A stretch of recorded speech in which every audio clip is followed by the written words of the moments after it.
రాష్ట్ర వ్యాప్తంగా అన్ని కలెక్టరేట్లో కూడా ఒక రిప్రజెంటేషన్ కలెక్టర్కి ఇవ్వడం జరుగుతుంది. గతంలో ప్రభుత్వం ఎన్నికల కన్నా ముందు ఇచ్చిన హామీ ఒక సైడ్ అయితే ఈరోజు వర్షం నీళ్ళున్నా కూడా రైతులకు ఇవ్వకుండా ఇబ్బంది పెట్టిన పరిస్థితిని దృష్టిలో పెట్టుకుని మన కేసీఆర్ గారు నల్గొండకు విజిట్ చేయడం జరిగింది.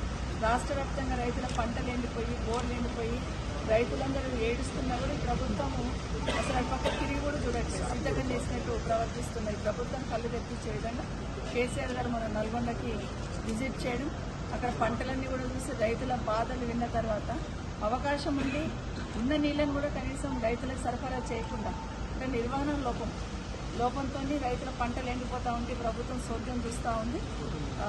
రైతులకు సంబంధించిన నీళ్లు రిలీజ్ చేయాలని కాలువలలో నీళ్లు రిలీజ్ చేయడానికి ఈరోజు రిజర్వాయర్లలో ప్రాజెక్టులలో నీళ్లున్నా కూడా కావాలని వాంటెడ్గా నీళ్లు రిలీజ్ చేయకపోతే రైతులు ఏ విధంగా ఇబ్బంది పడ్డనేది కళ్ళగట్టినట్టు కేసీఆర్ గారు చూపించిన తర్వాత నిన్న ఈ ప్రభుత్వము కాలువలకు నీళ్ళు వదిలింది.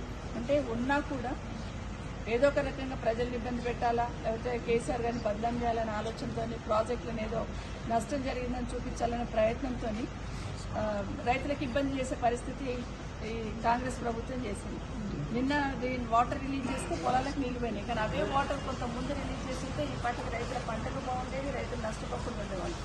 అదొకటైతే కనీసం పంటలు ఎండిపోతూ ఉంటే రైతులు ఆత్మహత్యలు చేసుకుంటూ ఉంటే కనీసం వాళ్ళ సైడ్ తిరిగి కూడా చూడకుండా 110 రోజుల పాలన చూస్తూ ఉంటే కనీసం రైతులు ఏమవుతున్నారు, రైతులకు ఏ విధంగా ఇబ్బంది వస్తుంది, గ్రామాలలో మంచినీటి సమస్య ఎట్లా వస్తుంది, కరెంట్ సమస్య ఏమొస్తుందని కనీసం రివ్యూస్ కూడా చేసుకోకుండా కానీ ఎక్కడ ఇబ్బంది జరుగుతుందనేది కూడా కనీసం ఫాలోఅప్ చేయకుండా పాలన గాలి వదిలేసి ఎంతసేపు గేట్లు తెరుస్తాం అనేది అయితే మాట్లాడుతున్నారో చాలాసార్లు చెప్పినాం. మీరు ఆ గేట్లు తెరచదు కాదు, ప్రాజెక్టుల గేట్లు తెరవండి, ముందు రైతులకు నీళ్ళు ఇవ్వండి అని చాలాసార్లు చెప్పినా కూడా ప్రభుత్వం పెరిచిపోయిన విషయాన్ని దృష్టిలో పెట్టుకుని రాష్ట్ర వ్యాప్తంగా పార్టీ ఆధ్వర్యంలో కలెక్టరేట్లో రిప్రజెంటేషన్ ఇవ్వడం జరిగింది.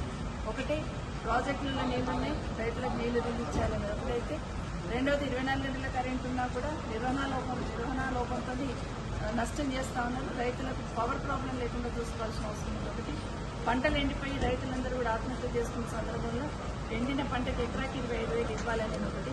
ఎన్నికల కన్నా ముందు మీరు ఏదైతే హామీ ఇచ్చున్నారో పంట కొంటున్నప్పుడు వరిధాన్యం కొంటున్నప్పుడు మద్దతు ధరతో పాటు 500 రూపాయలు బోనస్ ఇస్తామని అన్నారు. మొన్నటిసారి ఇవ్వలేదు. ఎట్లా కనీసం ఇప్పుడు కొనుగోలు కేంద్రాలు ఏర్పాటు చేసి రైతులకి మద్దతు ధరతో పాటు 500 రూపాయల బోనస్ కూడా ఇవ్వాలని, అదే కాకుండా రైతు కూలీలకు కూడా 15,000 ఇస్తామన్నారు. దాంట్లో రైతు భరోసా ఏదైతే కేసీఆర్ గారు ఇంతకుముందు రైతు బంధు ఇచ్చున్నారో దాన్ని రైతు భరోసా అని పెట్టున్నారు. ఎకరాకి 10,000 ఇస్తే ఎన్నికలు అయిపోగానే డిసెంబర్లోనే 9వ తారీఖుననే ఎకరాకి 15,000 ఇస్తామన్నారు. అది కూడా ఇవ్వాలని ఈ ప్రభుత్వాన్ని డిమాండ్ చేస్తూ ఈరోజు రిప్రజెంటేషన్ ఇవ్వడం జరిగింది. నాతో పాటు గౌరవనీయులు ఎమ్మెల్సీ గారు వాణిదేవి గారు, గౌరవ షేర్లింగంపల్లి శాసనసభ్యులు సోదరులు అరకెపూడి గాంధీ గారు, గౌరవ శాసనసభ్యులు రాజేంద్ర గారు, ప్రకాష్ గౌడ్ గారు, చెవేల శాసనసభ్యులు యాదయ్య గారితో పాటు ప్రజాప్రతినిధులందరూ ఇవ్వడం జరిగింది.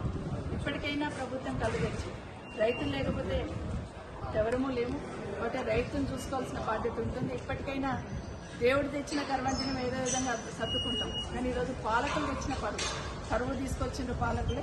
కాబట్టి ఇప్పటికైనా కళ్ళు తెరిచి పాలన దృష్టి పెట్టి రైతులకు ఇబ్బంది లేకుండా చూడాలి. మీరు ఇచ్చిన హామీలు నెరవేర్చే దిశగా అడుగులు వేయాలని ఈ రాష్ట్ర ప్రభుత్వాన్ని రాష్ట్ర ముఖ్యమంత్రి గారు డిమాండ్ చేస్తాం.